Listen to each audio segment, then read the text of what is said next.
अगर आप बेंगलुरु में प्रॉपर्टी खरीदने के बारे में सोच रहे हैं तो शायद आपको अपनी जेब कुछ वक्त बाद थोड़ी ज़्यादा ढीली करनी पड़े। कर्नाटक सरकार जल्द ही वहां पर इलाके के हिसाब से तय किए गए प्रॉपर्टी के दाम बढ़ाने वाली है, यानी यहां के गाइडेंस रेट बढ़ जाएंगे। ऐसे में स्टैंप ड्यूटी तो बढ़ेगी ही, प्रॉपर्टी की कीमतें भी बढ़ जाएंगी। इसका क्या असर होगा यहाँ के प्रॉपर्टी बाजार पर, आइए डालते हैं एक नज़र। बेंगलुरु के प्रॉपर्टी बाजार से अब तक अच्छी खबर ही सुनने को मिली है। मंदी इस पर असर नहीं दिखा पाई। दिल्ली के बाद ये सबसे तेजी से बढ़ता शहर है और मुनासिब दाम इसकी खास पहचान है। लेकिन कर्नाटक सरकार के जमीनों की दरें बढ़ाने का प्रस्ताव इस पर पानी फेर सकता है। जितनी कम ड्यूटी होगी उतना ज्यादा मोल होगा। आज प्रॉपर्टी के दाम सस्ते हैं और मुनासिब हैं, इसीलिए लोग खरीदते हैं। हमारी राय में इन्हें इतना नहीं बढ़ाना चाहिए कि फिर घटाने की जरूरत पड़े, क्योंकि खरीदार अब टाल रहे हैं और उससे पूरे बाजार पर असर पड़ेगा। तो दामों में कितनी बढ़त आ सकती है? सरकार ने नोटिफिकेशन में जो दरें रखी हैं, उसके हिसाब से पिछले साल के मुकाबले प्रॉपर्टी के दाम 15 से 26% बढ़ जाएंगे। इमारतों की बिक्री की भी अलग अलग दरें बदली गई हैं, जिससे दामों में इजाफा होगा। मसलन रीइंफोर्स्ड सीमेंट कंक्रीट या आरसीसी इमारत के भूतल की दर बढ़ाकर 1600 रुपए प्रति वर्ग फुट कर दी गई है, जबकि इमारतों में इस्तेमाल किए हुए सामान को देखते हुए उनकी कीमत भी बढ़ाकर 300 रुपए प्रति वर्ग फुट तक करने की पेशकश है। बस अपार्टमेंट वाली इमारतों की गाइडेंस दरें नहीं बदली गई हैं। जानकारों को डर है कि इस फैसले से रियल एस्टेट पर बुरा असर पड़ सकता है। In the past, these increases used to be only once in 2 years and once in 3 years and all. Of late, they've been doing पहले इस तरह का इजाफा 2-3 साल में एक बार हुआ करता था, लेकिन अब हर साल ऐसा हो रहा है। थोड़ा सा इंतजार करना चाहिए था। मैं मानता हूं कि सरकार को राजस्व के लिए इसे बढ़ाते रहना है, लेकिन इतना बढ़ाएं कि दामों में 2 से 5% से ज्यादा फर्क न पड़े, वरना ग्राहकों को पसंद नहीं आएगा। 2 to 5%. इससे सरकार की आमदनी जरूर बढ़ती है। जब प्रॉपर्टी की बिक्री के न्यूनतम दाम बढ़ जाते हैं तो उस पर लगने वाली स्टैंप ड्यूटी और रजिस्ट्री के दाम भी बढ़ते हैं। विशेषज्ञ इतनी ज्यादा बढ़त पर सवाल उठा रहे हैं। This was long overdue from a government perspective, primarily because सरकारी नजरिए से ये जरूरी था, क्योंकि यहाँ जमीन के दामों में उतार चढ़ाव आता रहा है। उत्तर बेंगलुरु के लिए तो जबरदस्त मांग देखी गई है। क्या बढ़ाना जरूरी था? बिल्कुल। बढ़त ज्यादा हुई है, इससे जमीन की रजिस्ट्री धीमी हो जाएगी। कमर्शियल सेगमेंट की बिक्री भी कम होगी और रिहायशी इलाकों में भी असर पड़ेगा। slowdown. On the residential front, people are speculating the same thing would apply eventually for the residential market. उम्मीद की किरण ये है कि सरकार ने नई दरों को लागू करने की तारीख बढ़ा दी है और इस पर मिली शिकायतों का जायजा ले रही है। बेंगलुरु से लक्ष्मी शिवदास की रिपोर्ट, एनडीटीवी। तो कितना असर पड़ेगा अगर ये गाइडेंस रेट्स जो हैं ये बढ़ जाते हैं पूरे रियल एस्टेट बाजार पर? बेंगलोर एक ऐसा मार्केट है जहां पर हमने फिर भी थोड़ा बहुत एक्टिविटी देखी है। तो चलिए इस पूरे मुद्दे पर चर्चा करने के लिए हमारे साथ हैं जग्गी मारवा, जो कि मैनेजिंग डायरेक्टर हैं साउथ इंडिया JLL इंडिया के, और डॉक्टर चंद्रशेखर हरिहरन है, जो कि एग्जीक्यूटिव चेयरमैन है बायोडाइवर्सिटी कंजर्वेशन इंडिया के। आप दोनों का हमारे साथ जुड़ने के लिए बहुत बहुत शुक्रिया। शुरुआत आपसे करते हैं मारवा साहब। 2013 में हमने देखा कि एक इंक्रीज हुआ था और अब दोबारा से जो राज्य सरकार है वो बढ़ाना चाहती है। आप क्या मानते हैं कि ये वहाँ के प्रॉपर्टी बाजार को संतुलित करने के लिए है या इसका उल्टा असर पड़ सकता है? एब्सोल्युटली ये उल्टा असर पड़ेगा। 2010 के बाद मार्केट काफ़ी नरम हो थी, एंड इट्स बीन पिछले 2-3 क्वार्टर में हमने देखा है कि काफ़ी प्रोपेंसिटी आई है मार्केट में। नई गवर्नमेंट आने के बाद there is a positive sentiment in the market.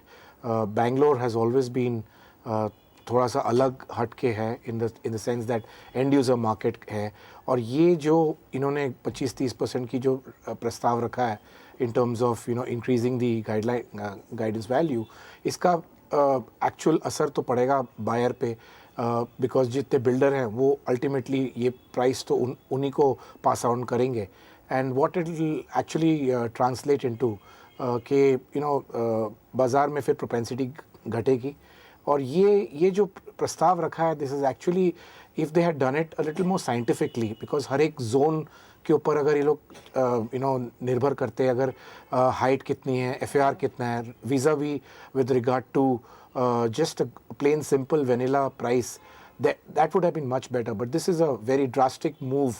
और अगर हम इनका अगर गवर्नमेंट इसको अगर ठीक तरह नहीं देखेगी, it will be a very long term detrimental position for the real estate market in Bangalore. जी, मार्केट पर तो असर पड़ेगा, लेकिन हरिहरन साहब आप क्या मानते हैं, क्या इसकी ज़रूरत थी? स्टेट गवर्नमेंट के लिए करना ज़रूरी हो गया था? जगी जो कह रहे हैं वैसे बहुत ही कह रहे हैं। It's not that I am talking from industries point of view. ये दुख की बात है कि वैसे जैसे उन्होंने कहा, अभी पिछले साल में ये एक ऐसा एक रेज हुआ था, 6 साल 2007 to 2013 there was no revision at all. The government sat on it because they said that there were other shifts that were happening at the political levels.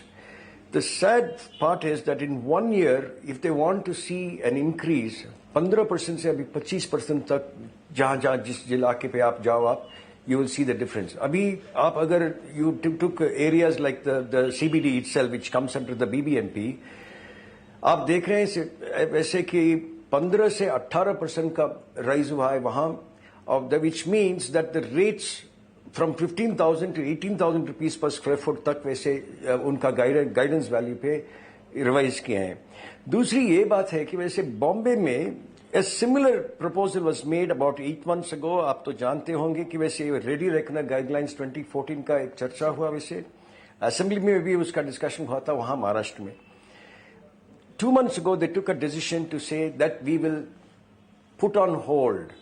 The reason was that they saw that the tax that they will secure because of the delta increase is not so significant. This is a detrimental measure. This in a time when the markets are down, as Jaggi said, we cannot have a tax like this or a rate hike like this, which is going to be a disincentive. The other is that if you look at the power of attorney and the rationalizing of the stamp duty there, in Chennai they have increased it about 10 times, and the reason was that the government was genuinely losing money in an area like the power of attorney duty itself. Similarly, Delhi में भी वैसे हुआ था, ये POA के हिसाब से एक रेज हुआ था। हम ये कह रहे हैं कि वैसे आपको अगर टैक्स का रैशनलाइज करना है, don't look at only the stamp duty itself. Look at all these other areas where you can change. For example, if I'm selling an existing property, not a new building, if I'm selling an existing property as a resale, try and see if you can bring it to be votable in a way that the delta only is charged. Let us say I bought a property at 7,000 rupees, say 3 years ago. I'm selling it today at 10,000 rupees. Charge me for 3,000 rupees per square foot. तो ये ऐसा है कि वैसे there has been, this is something we have taken up. जी, तो मारवा साहब आपसे जानना चाहेंगे कि जो मेरे समझ में आ रहा है वो ये कि सरकार कह रही है कि हमें 2,000 करोड़ रुपए का फायदा हो जाएगा अगर हम ये गाइडेंस रेट बदल देते हैं। तो जहां कैलकुलेशन जो मुझे दिखा रहे हैं हरिहरन साहब, उससे तो ये लग रहा है कि शायद ऐसा हो ही ना।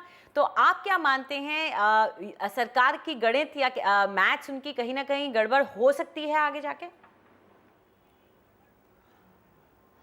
एब्सोल्युटली, वो समझ नहीं रहे हैं कि अगर गाइडेंस वैल्यू बढ़ाएंगे तो इंफ्रास्ट्रक्चर डेवलपमेंट भी स्लो होगा। बिकॉज आज के दिन में मेट्रो का जो काम चल रहा है बेंगलोर में, उसकी सबसे बड़ी दुविधा जो है वो एक्चुअली है लैंड एक्विजिशन की। अगर आप गाइडेंस वैल्यू एक साइड बढ़ाएंगे तो आपको भी मुआवजा ज़्यादा देना पड़ेगा। So they should think from that perspective also. So I think it's a dichotomic situation.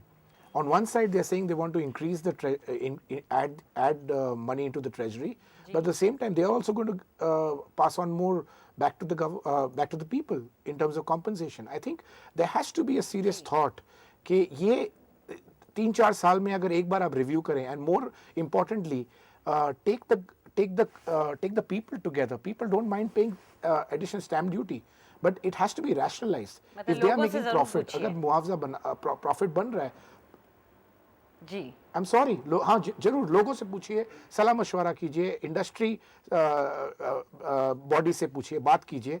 ये नहीं कि आर्बिट्री डिसीजन ले लें और पूरी रियल एस्टेट जो इंडस्ट्री ग्रो हो रही है, जो 3-4 साल से प्लेग थी इंडस्ट्री, उनको आप गोल्डन गूस को आप किल कर रहे हो। जी जी हरिहरन साहब, यहाँ पर आप भी कोई राय रखते हैं तो क्या कहेंगे इस पर आप?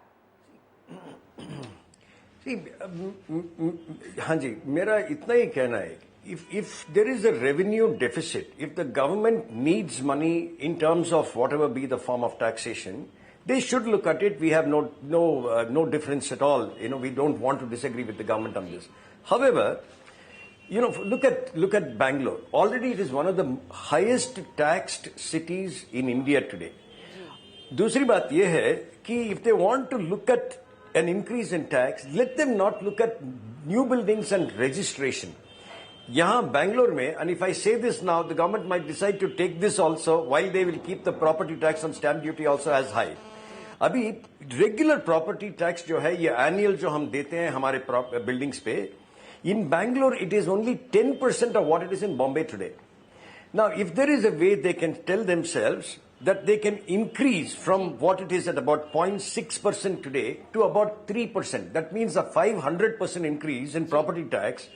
And if they raised that 1,500 crores that they want out of the property tax increase and not the increase in registration and stamp duty amounts, they will have served, they will have cast the net wider. See, the number of properties that are bought in a city like Bangalore is no more than something like 15 to 20,000 in an entire year.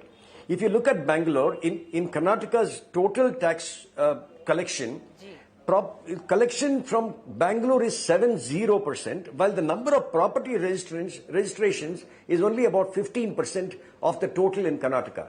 What does it tell you? Please don't look at new registrations and new buildings. अगर आप वैसे taxation का वैसे rationalise करना चाह रहे हैं, वैसे रेवेन्यू भी बढ़ाना चाह रहे हैं, तो please look at property tax at the annual level and cast the net wider. जी बिल्कुल।